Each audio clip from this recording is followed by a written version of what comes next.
Hello, everybody. Welcome to the Front Runners Podcast. Time of taping is Wednesday, April 29th. My name is Norm. I'm joined by my brother Patches. Patches, what's the word, buddy? What's up, brother?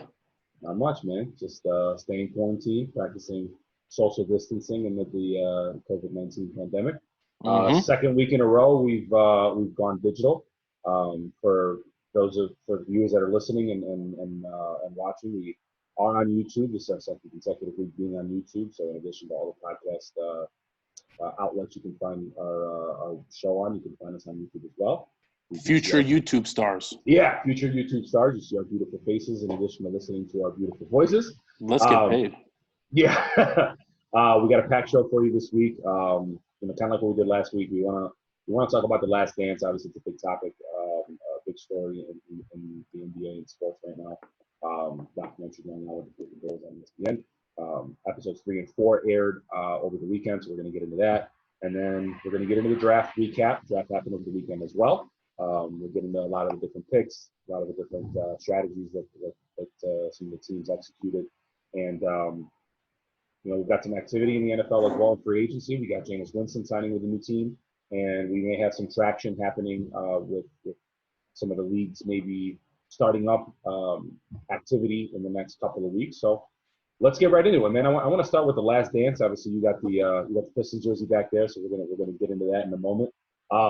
Episodes 3 and 4 really highlighted Dennis Rodman and his his upbringing and his tenure with the Bulls, and then how that corresponded with him being a member of the Bad Boys and obviously the Winter story between the Bulls and the Pistons in the late 80s and early 90s. But Patches, I want to get your input, starting with the Rodman angle because that was episode 3. One of the things that I noticed was how much rope Rodman had in his tenure with the Bulls. How surprised were you watching the documentary with some of the stuff that he was really able to get away with as a member of the Bulls? I've watched a lot of documentaries, pretty much every single one that has come out on Rodman. He's just a fascinating player and just a fascinating human being. I wasn't too surprised with the amount of rope that he was given the Bulls' circumstances with the whole Scottie Pippen thing. They were kind of shorthanded, so I feel like they were kind of put in a pickle. Do we keep this guy on a shorter leash? Do we let him do his thing so he can come back and give us 100%? Because when Scottie was out, he was giving it his all, and he was getting burned out. So I wasn't surprised on the amount of rope that was given by Phil Jackson and obviously Michael Jordan. But it was very interesting to say the least. That whole situation. Had no idea that was even going on at the time. Crazy. Yeah. Absolutely. I really wasn't aware of the Las Vegas incident. No. And I think it's interesting to note the type of relationship that Rodman's had with a lot of his coaches over the years, specifically with Phil Jackson and the late Chuck Daly. Yeah. Not a lot of documentaries that you watch, and I'm sure you've seen them, they highlight the type of person that Rodman is and his relationship with his coaches, right? His coaches, they look past the fact that he's a ball player, right? They look at him kind of like as a son, right? You know what I mean? Yeah. Like a black sheep, if you will. So they look at him for who he is as a person. He's fragile, he's sensitive, all that stuff. You know what I mean? And you see him transform over the years from this humble, quiet kid to a guy that is very comfortable in his own skin. He's out there, he's polarizing. And I think you bring up a good point about where the Bulls were situationally with Scottie Pippen and the fact that they needed to defend their title. Jordan was still wanting to win championships. And I think it got to the point where it was just like, Jordan's got us. You know what I mean? Mm-hmm. And I don't think any other team in any other era with any other group of superstars, I don't think you would have seen a situation like that happen. And I think another big reason why they were able to get away with that was because of the culture. I think it was an assistant GM that brought that up, where I think it was the assistant GM that wanted to take a flyer on Rodman in the first place, and Jerry Krause was against it 100%. And he said, I think we've got it all wrong with a guy like Rodman, and if we bring him into the fold with the culture that they've built with Jordan, with Scottie, you're able to really harness his talent and you can get the most out of him. So I think it's interesting to point out that they were able to do that and he was able to get away with that with the culture that he was playing in. I don't think he would have been able to do that with any other team in any other era. No. You knew what you were getting with Rodman. For better or worse, I think. For better or worse. You're talking about the best on the ball defender of all time. Yeah. Still in his prime when he was there. Yeah. Yeah. And the fact that he was able to get away with it mid-season and go on the kind of bender that he was able to go on. Drinking Miller Lights and hopping on a motorcycle. Yeah. And then he gets welcomed back with open arms. You know, I think, if I remember correctly, I think he walked into practice wearing his pajamas. And they had, I think it was Phil Jackson that made a comment about him being there physically, mentally, or whatever. And then Jordan came back and said, look, his body's here. Don't ask for too much. Too much, yeah. So I think it's crazy to think that a player as polarizing as Rodman could have gotten away with something like that. And as a team, the Bulls got away with letting one of their players do that. Yeah. It still led to them getting, winning a championship and him playing at a high level. So that was such a fascinating part of the story. A lot of it I really didn't know. So for me, it was really cool to kind of experience that. Moving to episode 4, and I think this was kind of the opposite. I think you and I especially knew a lot of what happened in episode 4. And I'm talking about the Bad Boys. And obviously, it's been well documented over the years, the hatred and the disdain between the two teams, between the Bad Boy Pistons and the Jordan Bulls. Obviously, the Jordan Bulls were, they struggled over the years getting past the Pistons until they swept them in the 91 conference finals. That was well documented in episode 4. But Patches, I want to get your thoughts on the portrayal of the Bad Boys in this documentary. Obviously, both of us being from Detroit, we have a different view and a different perspective of the Bad Boys as a team and as a group of players. But I want to get your thoughts on how they were portrayed in this documentary, which again was, a Jordan-led documentary. I feel like they were portrayed just like how everybody viewed them originally. I mean, Bad Boys. They really earned that title, especially with, the situation of, walking off the court and not shaking any hands. But it was crazy to me to see the backlash that Isaiah was getting via social media. A lot of guys don't really know who Isaiah Thomas is because not a lot of people mention Isaiah Thomas when they talk about the greats, which is unfortunate and fortunate at the same time that this actually came out, because it was nice to see the media actually come out and guys like Jalen Rose and everybody on ESPN talking about, you better put respect on Isaiah Thomas's name. One of the best, if not the best point guards of all time. The guy was 6'1", and he was the only player to ever beat Magic, Bird, and Jordan. Nobody else can say that. You know what I mean? So it was, look, everybody knows the feud between Isaiah and Jordan has been documented ever since the 85 All-Star game, when it was rumored that Isaiah told everybody there not to pass the ball to Jordan. So who knows how true that actually was. But as a Detroiter, as a huge Isaiah Thomas fan, to me, he was wrong. That whole situation, when obviously you saw Jordan pay his respect after both his losses, should have done the same. I don't really blame Isaiah for it, because Isaiah, you could tell he's remorseful for that situation. It was more Bill Laimbeer than anything. So everybody knows that Bill Laimbeer doesn't give a shit. And Bill Laimbeer, to this day, for better or worse, doesn't care what you say about him. No, stands by his decision to walk off the court, doesn't care. And it's unfortunate with the resume that Isaiah had, like he was saying, to not have that dream team part of his resume. When you look at some of the guys that were picked, who had a better resume at the time, John Stockton or Isaiah Thomas? You know what I'm saying? And even if you even look at the resume of them now that all their careers are done, right? You look at guys like Chris Mullin, you look at guys like Christian Laettner, you look at guys like John Stockton, Patrick Ewing, guys like that. It's just you look at their resumes and you look how they stack up against a guy like Isaiah Thomas, and you could make the case that Isaiah Thomas' resume is better than the majority of those players that were on that team. There was no reason that Isaiah was left. There was no reason other than Jordan not wanting him there that he was left off.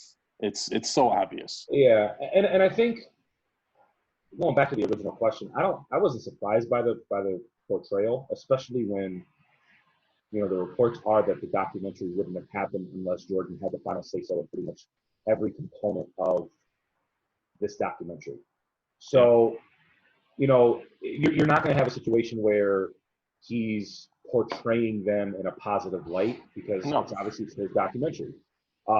With that said, I think their portrayal is consistent with the way that it's always been. The Pistons have always felt Jordan and the Bulls were whiners and babies and crybabies and things like that, and the Bulls have always felt that the bad boy Pistons were thugs.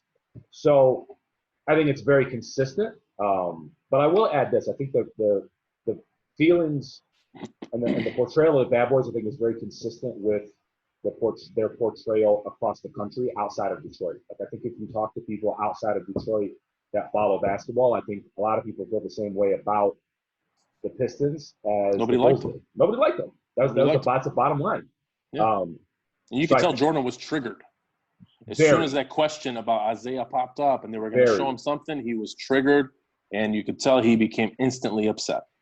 I agree. And I think that still reigns to this day, and Horace Grant obviously had certain words that he had just to say about how he felt about the Pistons, and I'm sure Scottie Pippen felt the same way, and Jordan obviously feels the same way. So I think it's pretty consistent with how they've always been portrayed. I agree with you about the Isaiah Thomas component, though. I think he's been paying for those decisions unjustly. I feel like, because one, it wasn't his idea. It was the Lambier's idea, and it's been publicized that it was his idea. And his resume, I think, is kind of taken a back seat to those decisions that have been made over the years, and it's kind of cast a shadow over his resume. I feel like, and I think it's unjust. Yeah, I wanted to also add, people want to get upset that these guys still hate each other, and things should have been that. At the end of the day, the Pistons Bulls was a rivalry. I don't want to hear Isaiah and Jordan, being friends and having a beer together and stuff like that when you see the way the hatred is on the tube. Yep.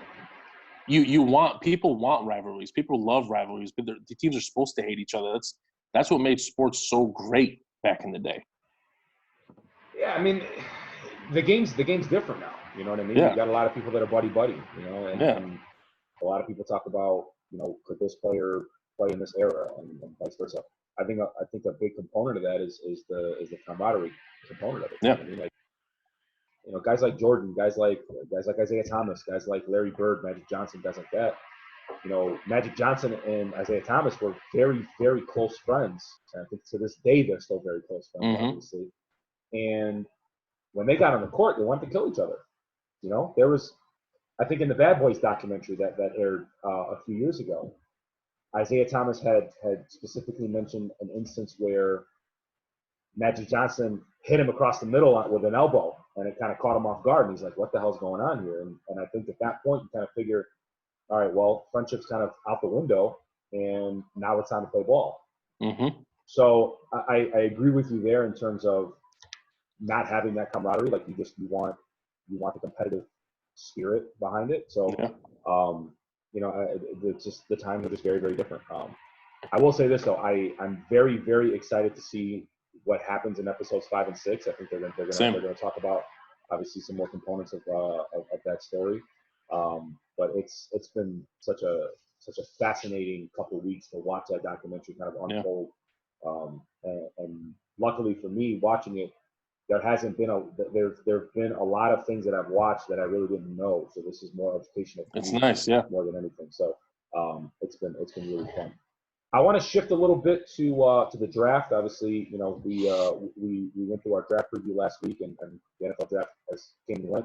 And I want to get into some picks that were made and kind of give our thoughts as far as what we liked and what we didn't like with some teams. So, first off, I want to get your thoughts on who you thought had the best and worst drafts of the offseason. So, I'm going to start with the best draft. Which team do you think had the best draft last week?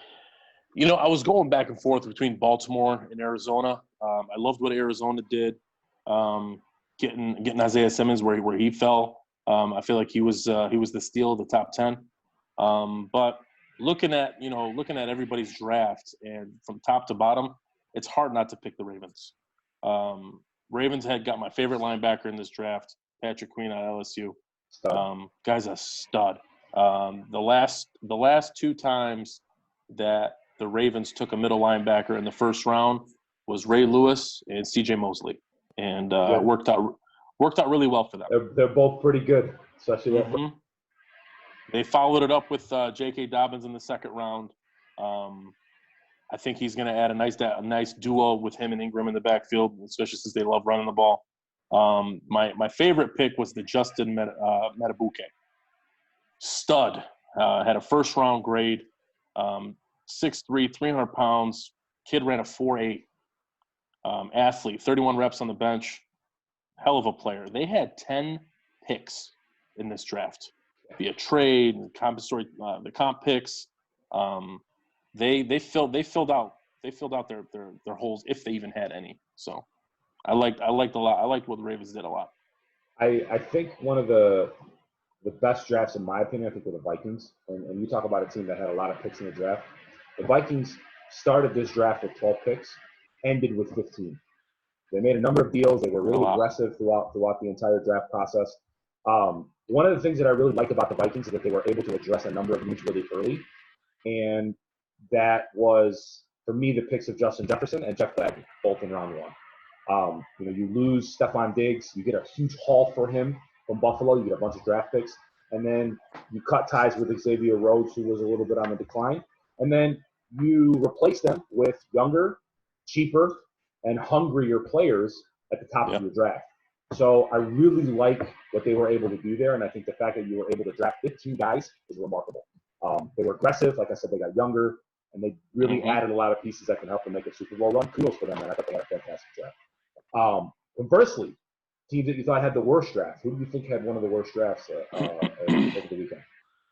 To me, it sticks out like a sore thumb. You got to go with Green Bay. For a team that made it to the NFC Championship game last year at 13-3, and having the glaring needs on the offensive side of the ball, specifically, at wide receiver, tight end, and especially in a draft where it was wide receiver heavy in the first round, a lot of talent there. And for them to take a quarterback in the first round and not help their franchise quarterback, to me was one of the, it just started bad and it ended bad for them. They had a lot of picks. Didn't really get immediate impact players. To me they took a step back. I agree with you wholeheartedly about the Packers. And I tried really hard to find a team that had a poor draft, aside from the Packers. But when you have a quarterback that's been on your team for 16 years, in Aaron Rodgers, that has thrown one touchdown in his entire career to a first-round pick, and you don't surround him with talent, right? There's the ongoing theme for years out of Green Bay is, when are you going to get Rodgers talent? And you spend your first two picks on a quarterback and a running back, when arguably the two best players on your team last year were your quarterback and your running back, Aaron Jones and Aaron Rodgers and Aaron Jones. Mm-hmm. Additionally, and I think you hit it right on the head, it's one of the deepest wide receiver drafts in years. Mm-hmm. And you know how many wide receivers they drafted? As many as you and I did. Yeah, you're right. As many as you and I did. I swear to you, I thought a single wide receiver. No, they did not. they You're didn't right. draft a single wide receiver in this Yeah. draft. When the revolving door on that team is the number 2 wide receiver behind Devontae Adams. Unreal. So, for me, without a doubt, the worst draft was Green Bay. Now, I will say this. For a guy like Matt LaFleur, who's trying to be there for a very long time, right? And you look at the Green Bay Packers the same way you look at like the Pittsburgh Steelers, right? They don't fire and hire coaches very frequently, right? You got long tenured coaches. Matt LaFleur is a young guy. He wants to be there for a long time. Aaron Rodgers is 36 years old, and he's not going to be there for the next 10 years. So I understand where he's looking at 10 years down the road, 5 to 10 years down the road. But this is a team that went 13-3 and got to the NFC Championship game. And you could make the case that if they had a little bit more talent on the offensive side and they're still relatively young. And they're still relatively young. But if you have a little bit more talent on the offensive side, you have a good number 2 receiver, right? Maybe that's the difference between them getting to the NFC Championship game and then getting to the Super Bowl. You know? And people tend to forget that Rodgers only has 1 Super Bowl championship in his 16 years there. And I'm not saying all of that is his fault. You look at the front office, and these last couple of years, they have not made the right decisions, in my opinion, especially this year. One of the deepest drafts in recent memory for wide receivers, and you walk away with 0 wide receivers. Not a good draft, in my opinion. No, and that's the thing, dude. Like, I know you're saying LaFleur wants to be there for the long term, but when you talk Green Bay Packers and you ask Green Bay Packer fans, who are the guys? Who are the guys when you say Green Bay Packers? Who are the guys that come to mind?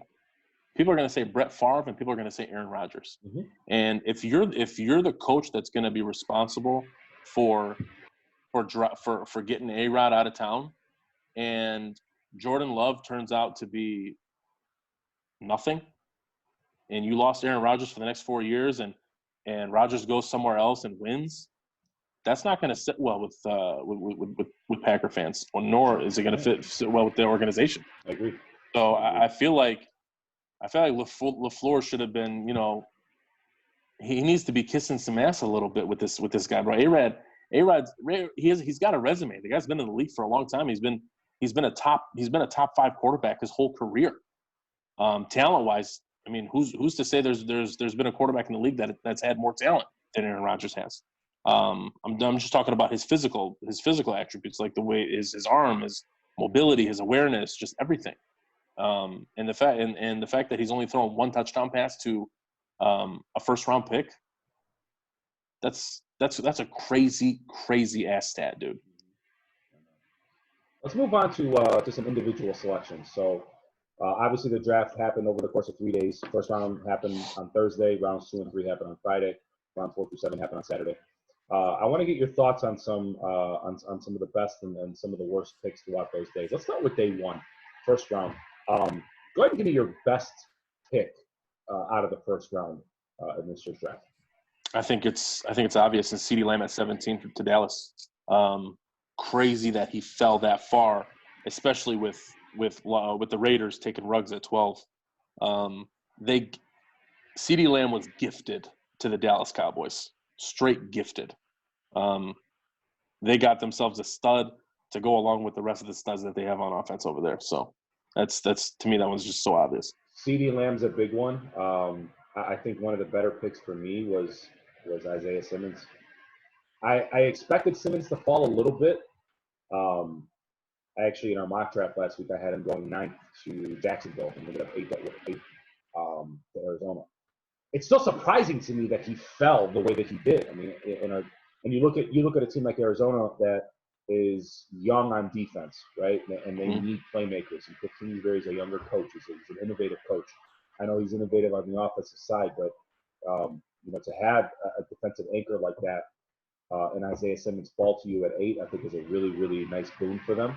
I will say this: I also had CeeDee Lamb up there. I think when you don't have a pressing need for wide receiver and you have one of the best wide receivers in the draft fall to you, you could make the case that right now Dallas is probably the best offense in the NFC right now.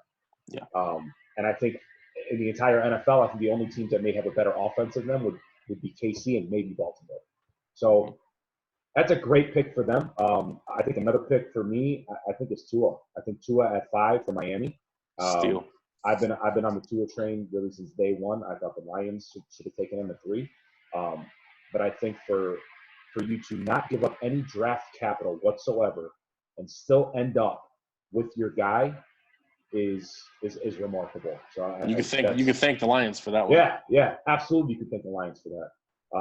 That's a different story for a different day. But nonetheless, I think that was one of the better picks there. Conversely, give me one of your head scratchers. What do you think was one of the poor picks in the first round? Obviously, the number one head scratcher that had everybody scratching their heads was Jordan Love at 26, for obvious reasons that we just spoke about, and Ruggs at 12 to the Raiders, especially when Judy and Lamb were still on the board, and even the LSU kid and Justin Jefferson. To me, Ruggs was 4 on that list, on that pecking order, and for them to take him first was kind of weird to me.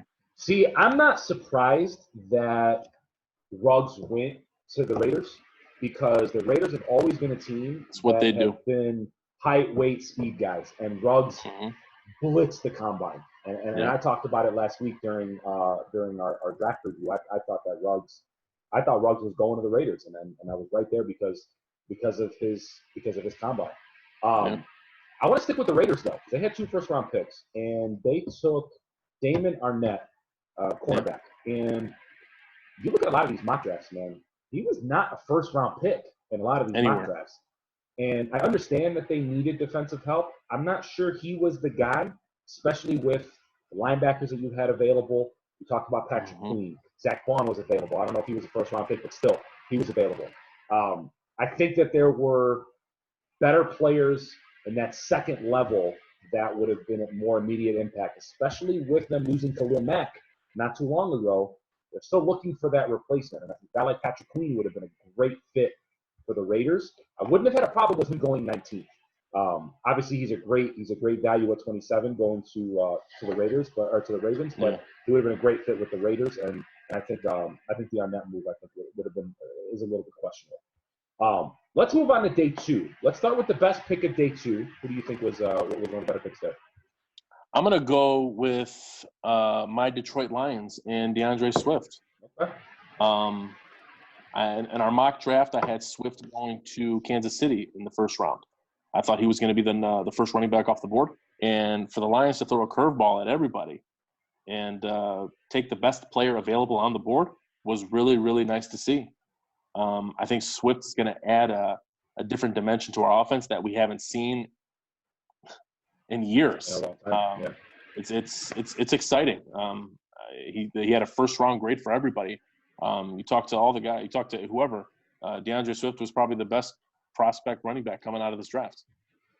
I like that pick for the Lions. I would have loved for them to go with defensive line in the second round. I think there was some pretty good defensive linemen that were available that they would have been able to help show up that D-line, that pass rush. One of my favorite picks was Xavier McKinney, safety from Alabama. He's one of the most versatile defensive players in the draft, and he's a guy that you can plug in really all over the field, kind of like Isaiah Simmons. High IQ guy, went to Bama, and the Giants have really been searching for that center fielder on defense ever since Landon Collins departed for Washington. So for you to get a guy like Xavier McKinney in the second round to really shore up that secondary, I think it's a really good pick for them. I like that pick. A great deal for the Giants. Conversely, what do you think was one of the poor picks on this week? We always like to think that Bill Belichick is the smartest man in the room, but he did it. He took a head scratcher at 37 for me, and Kyle Duggar, or Duggar, however it's pronounced, taking a safety at 37 when there was Antoine Winfield Jr. and Grant Delpit still on the board. I know the Kyle Duggar guy is very versatile, and I know New England likes the versatile guys, but it might be a system fit. But talent-wise, Winfield Jr. and Delpit, to me, were just so far ahead of Kyle Duggar. Doesn't that pick feel like he could be an all-pro safety or all pro defensive back, or he could be out of the league by the time the contract's done. That's what I'm saying. There's going to be no in between.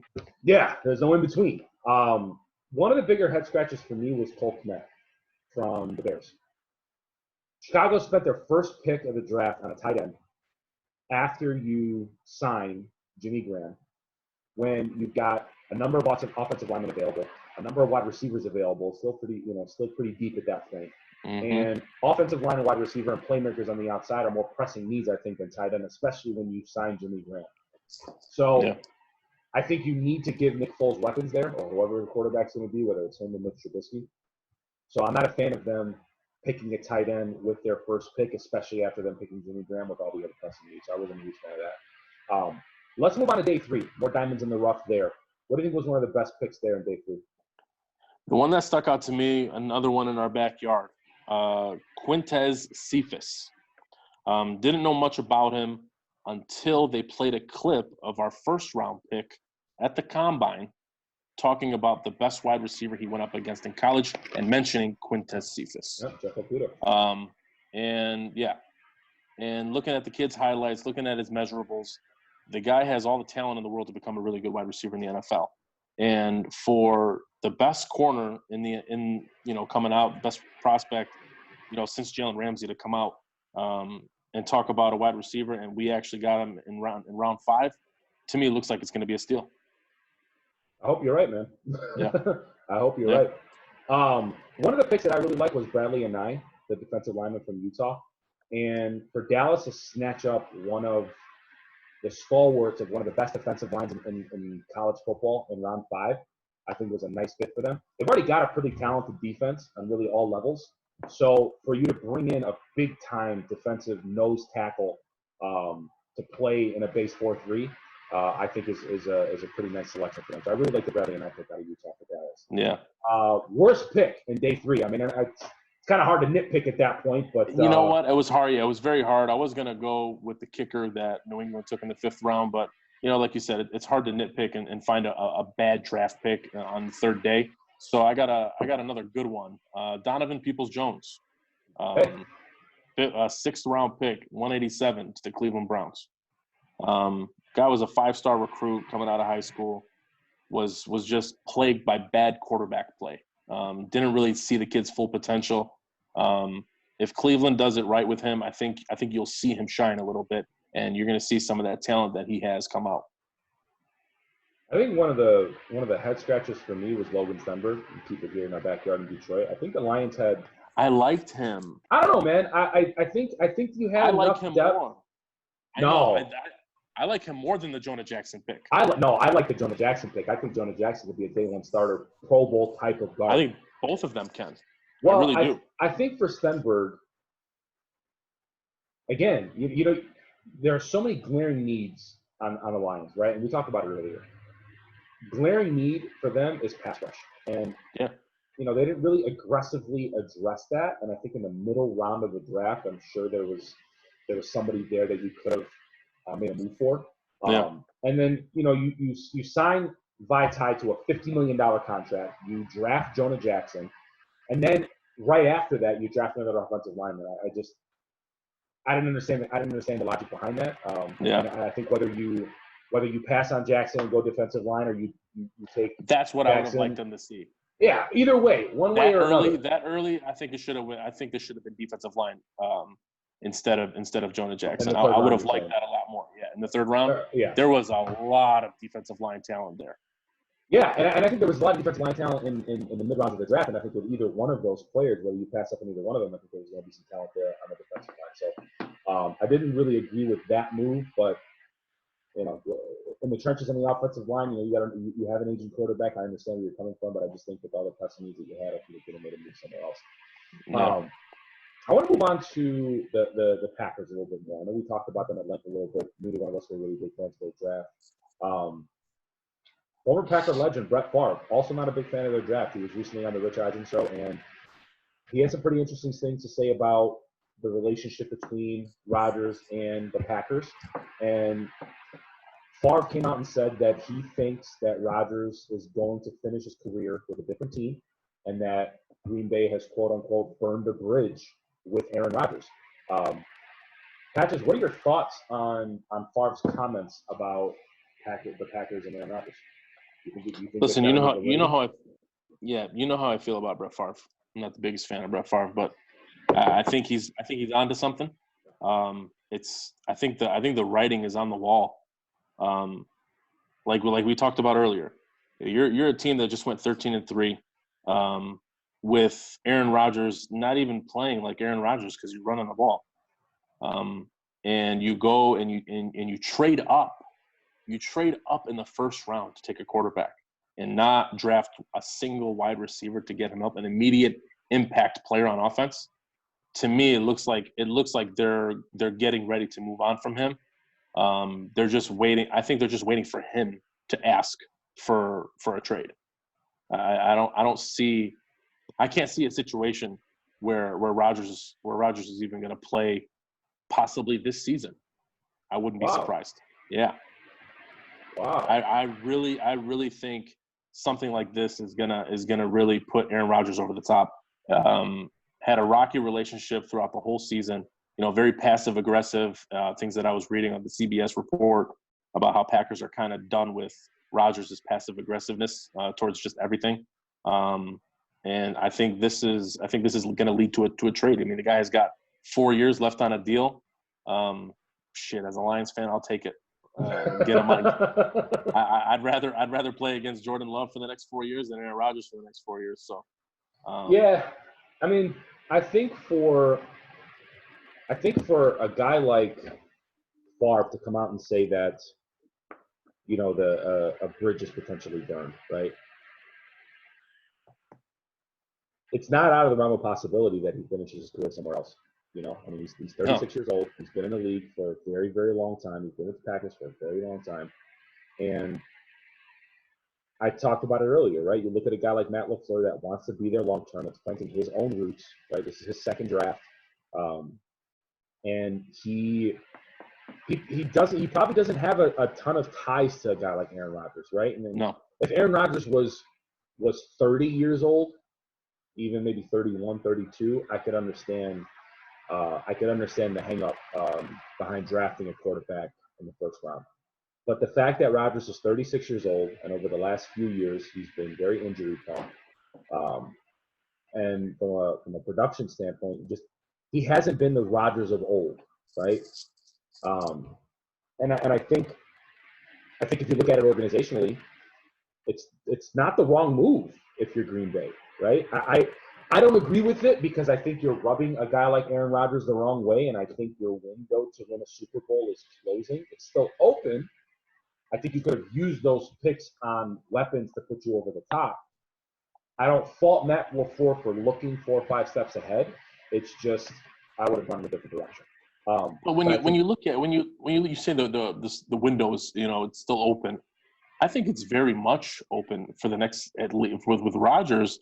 I mean, I know he's been a little injury prone the last couple of years, but the guy's had no help offensively. That's my point. Why wouldn't you? You know what I mean? Why wouldn't you have spent that first round pick on a wide receiver? Right. That's what I'm saying. You couldn't could you not have moved up to draft a guy like Justin Jefferson, or could you not have moved up to draft a guy like CeeDee Lamb? Could you imagine? Justin Jefferson went in the 20s. Could you imagine what CeeDee Lamb would have looked like in a Packers uniform? He slipped, right? Yeah. He slipped. Or even a guy like Jalen Reagor. I love Jalen Reagor. Mm-hmm. Right? Or a guy like Denzel Mims. Another guy. He was taken in the second round, but he went to the Jets. Any of these guys, man. Any of these guys could have given Rodgers extra weapons.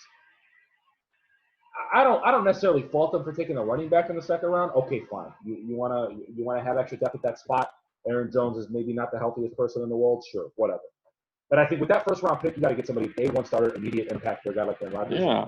And I think that might end up being one of the straws that break the camel's back in terms of that relationship being very frayed. And it wouldn't surprise me if Rodgers had a very unceremonious departure from Green Bay and him and LaFleur kind of beef it out.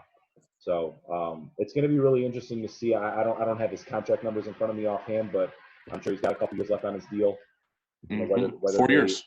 Yeah. Well, I mean, at that Got point, 4 you years, know, he's especially gonna, especially with quarterbacks playing till they're 40 and into their 40s now, and like to me, it was just way too early to pull the trigger on something like this, especially for a guy like Aaron Rodgers. real quick, if he ends up leaving, where does he go? And you talking about teams that are right there. I can see. Shit, I think you're overthinking about it. I don't know. I really don't. The Chicago. I think Belichick comes calling. You think so? Oh, come on, man. Instant Super Bowl contender at that point. You kidding me? Yeah. They're right back yeah. on the map at that point. Right Yeah. back on the map. Mm-hmm. A motivated Rodgers under Belichick? Yeah. That's, I don't know. Like, yeah. You might see that one, man. Never that know. one would be scary. Yeah. Speaking of quarterbacks, I want to jump ship. I want to stay in the NFC a little bit. We had a signing over the last couple of days. Took a little longer than normal, but Jameis Winston, famous Jameis, signed with the Saints, stayed in the division, and he's going to back up Drew Brees for the next season. A lot of people thought he was going to take a starting position. I know there were rumors about the Chargers, rumors about the Panthers, maybe the Bears. But at the end of the day, he takes a backup role with a very experienced quarterback in Drew Brees, and he ends up signing with the Saints. What are your thoughts on that move for Winston? You think it's a smart move for him to take a backup role as opposed to waiting for a starting spot? I forget what episode it was, but we talked about this. We talked about whether or not would he be willing to take a backup role. And to me, this was a smart move. The guy's still very, very young, and he has talent. There's no debating that. But I feel like he just needs to learn the game a little bit more. And who better to learn it from than Drew Brees and Sean Payton? This was a hell of a move for Winston. Hell of a move.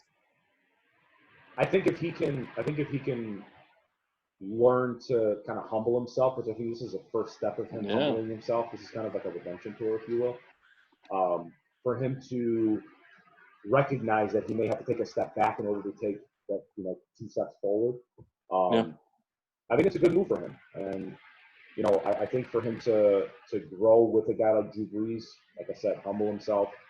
He can learn a thing or two. Obviously, he can learn a lot from Drew Brees and Sean Payton and the way that their culture and their structure is really designed. He needs that. He needs a lot of that stuff. Not to say that Bruce Arians didn't offer that when he was in Tampa, but New Orleans is kind of a different animal, and I think that he can really benefit from that. And I hate to make a joke here, but he knows their team pretty well. He threw 10 picks to them last year, and he threw more picks to them than Taysom Hill had completions. I think it was a 10-7 ratio or something. So he's pretty familiar with the way that system is set up. So, but all jokes aside, I think it's a pretty good move for him, and hopefully, maybe he ends up being the successor to Brees. Maybe Brees has got 1 year left, and he spends a good chunk of his career there, or he ends up becoming a starter elsewhere in 2021. But I think it's a really good fit for him. Yeah. I want to move into some NCAA, and we had some news come out over the last couple of days. The NCAA has endorsed the approval of having athletes make money on their likeness and endorsement deals, shoe deals, things of that nature. And this is going to start in the 2021-2022 season. And we've talked about this over the last few months. I know states have adopted colleges to be able to do that. Now the NCAA University has adopted that rule. Patches, I want to get your thoughts on this rule. How do you think this changes things, for better or worse, if you're the NCAA? I think this was more of a reaction move to what these some of the top high school players have been doing in basketball, going to the G League and making a pretty good chunk of money right off the rip. So I'm not really going to give the NCAA kudos on this, just because this is something that should have been happening a long time ago. I think this was more of just a reaction move to kind of, maybe prevent future kids from doing the same thing that's been happening, recently with the whole G League thing. But it's a start. The name slips my mind, but there was a recruit that recently decommitted from college to go to the G League. Yes. And I think you're going to see that a little bit more, and I think that has a lot to do with the growth of the G League over the years, and that speaks to really the progression of the NBA as a business to be able to do that. I agree with you that it's very reactionary. I think it's a good move because you're going to see athletes mainly in college football benefit from this. I think you're going to have a lot more people and athletes in basketball still end up in the G League because that's a trend that's going to start to really gain some speed. I think it benefits athletes more so in the NCAA because the NCAA doesn't have anything that they can compete against if you're the NFL, right? The NFL doesn't have a minor league system, if you will, right? No. The G League is the NBA's minor league system. Until the NFL has a minor league system that they can benefit from, the NCAA really doesn't have that much to worry about. I think this is going to be more of a story if you're focusing on the college basketball aspect. But I think it's a good move. I think it had to happen. I think it's something that should have happened years ago. The fact that it's happening now is great. I think it's a little too late, but I think it's good that they've been making that they made that move. But it's going to be interesting to see what happens with basketball players compared to the college football players. Daishen Nix is his name. Yeah, that's a five-star point guard. Decommits from UCLA. Yeah, it's huge. Yeah, it's huge, man. It's big. It's going to be something that it's a big loss. That's a big loss for UCLA. Oh, yeah. Absolutely. I want to shift back to some basketball.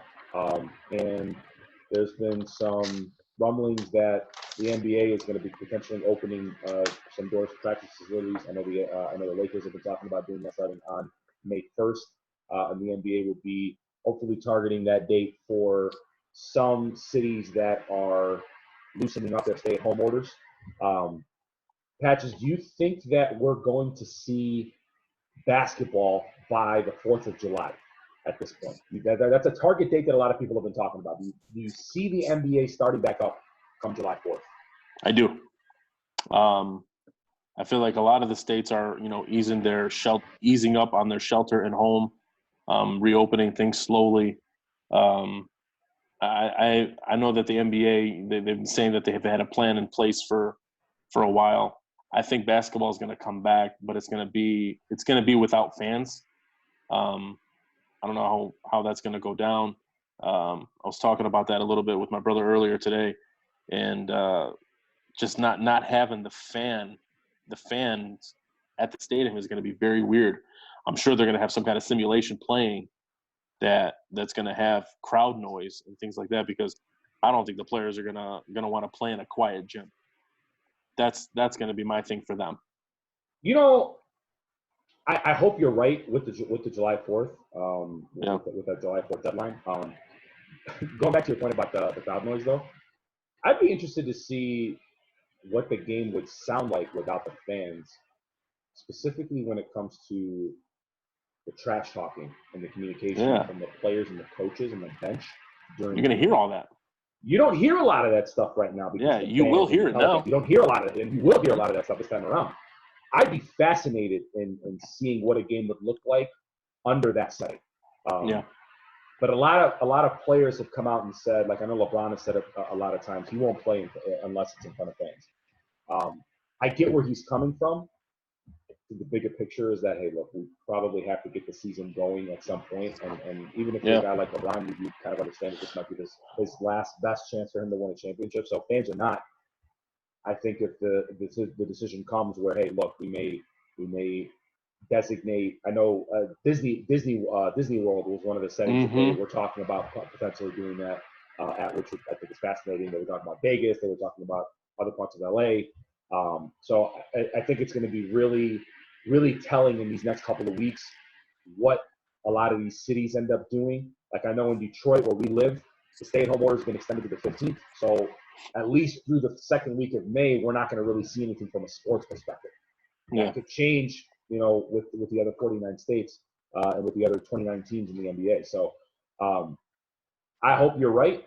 I don't know what's going to happen. I hope July 4th we've got fireworks in basketball. You and me both, brother. Or baseball or whatever the case may be. But I'm really hoping we see some basketball in the next couple of months.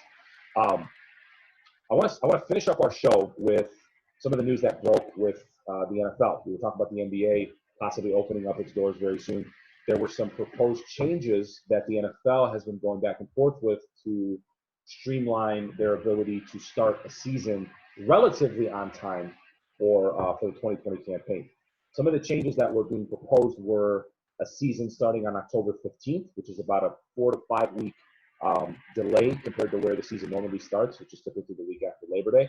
A Super Bowl happening at the end of February versus the beginning of February. No bye weeks and no Pro Bowl. Patches, based on this report out of Business Sports Daily News, what do you make of these? I mean, are you in favor of these changes if it means getting football back or starting football relatively on the same schedule? What are your thoughts there? Listen, I don't care when it starts. I just need it to start. Where I'm a football guy, I need football to be, I'll be able to handle it if it's a month behind, right? Yeah. But if football doesn't start, relatively on time, I don't know what I'm going to be able to. I don't know what I'm going to do. I'm going to go nuts. Do I like the October 15th start? Yeah, for personal reasons, because my wife is due at the end of September, which is, during the season. Sure. So for it to start after would be fantastic. So I don't know how the no bye week thing is going to work. I don't know if players are going to be happy about that. Yeah. But who gives a shit about the Pro Bowl? Big deal, right? Big deal. Super Bowl later in February, even better. The only thing about the Super Bowl that would kind of put a damper on it is that it would be on the 28th, and that's my wife's birthday. So I would probably have to do something the night before. So Viv, if you're listening, I love you, but we're probably not going to celebrate your birthday on your birthday. But all kidding aside, I'm in agreement with you, man. If we can get football relatively close to what it would have been, COVID-19 notwithstanding, I'm all for it. Yeah. To hell with the Pro Bowl. You can name your Pro Bowlers and All Pros. The bye weeks, that might be a little bit of an issue, but you may see some load management there. And we've talked about that before with the schedule being extended. That you might see some load management. I think you may start to see that if we end up eliminating the bye weeks at least for this season. But I'm in total agreement with you, man. Anything that we can do to get football started, I'm all for it. I want it. I need it. I gotta have it. And at this point, I'll take a puppy bowl, dude. Exactly. Even if it's a Super Bowl, it doesn't matter. If it's a puppy bowl, I'm watching it. Exactly. And that's where I stand.